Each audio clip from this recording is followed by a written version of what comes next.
Here's your money briefing for Friday, June 9th. I'm J.R. Whalen for the Wall Street Journal. The rising cost of airfares and hotel rooms has made it a lot more expensive to travel this summer compared to last year.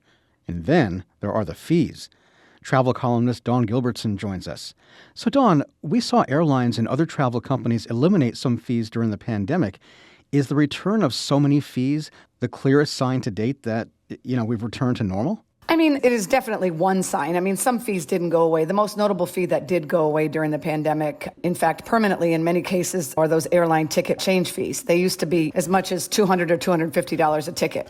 So those are gone for good. But people need to know that doesn't apply to all airline tickets. You've been with us before talking about fees on basic economy tickets.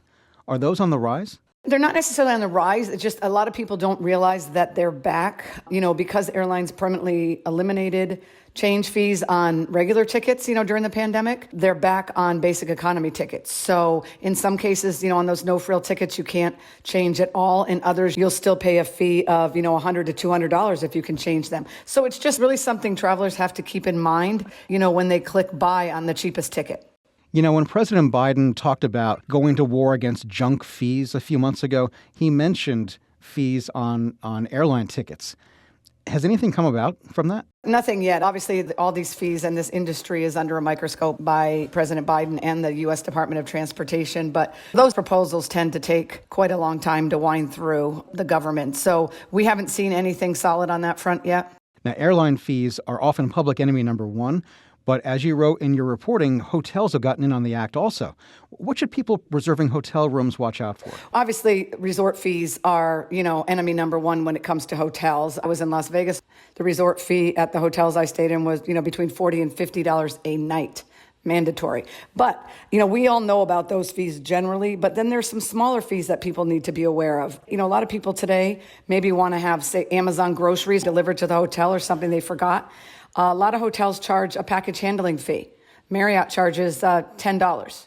Just to have a package delivered to the room? Yeah, to the front desk, yep.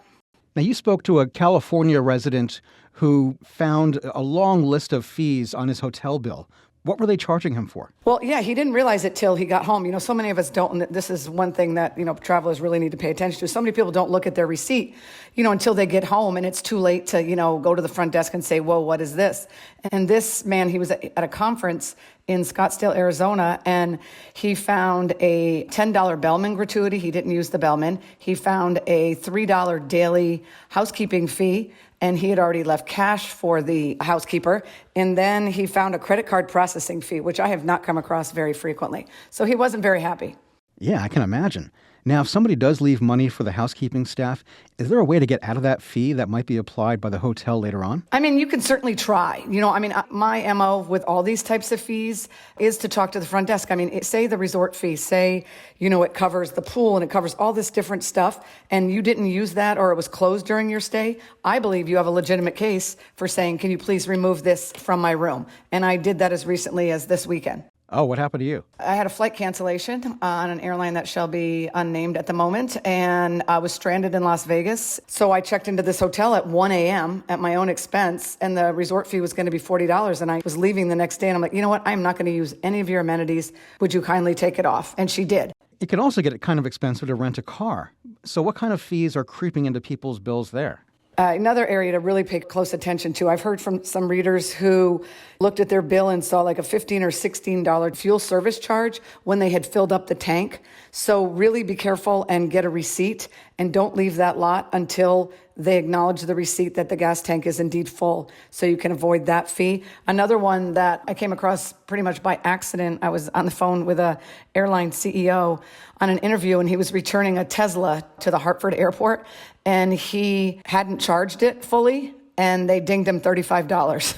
Oh, wow. So this is a case where people need to really read the fine print on their contracts really well. Oh, for sure. Just pay attention, or ask. They upgraded him to a Tesla at no charge. He thought he'd try one. He was in a rush, and just didn't charge it. And I'd never heard of that fee. It makes perfect sense, but I had never heard of it. By the way, I read in your column about restaurants charging people for ice in their drink. How is that going over? Well, this whole craft cocktail boom, right? And so there was a case in Las Vegas at the Luxury Wynn Resort where somebody posted a receipt that showed a $3.50 craft ice fee. And I reached out to the hotel, and it turns out they are changing suppliers, and that fee will no longer be charged. Can't make this up. What power do travelers have here? You mentioned that you can go to the front desk, but are there ways to avoid paying some of these fees by the way that you make the reservation? Yes, for sure. I mean, there's certain places, Las Vegas for one of them. It's very, very, very hard to avoid resort fees in Las Vegas.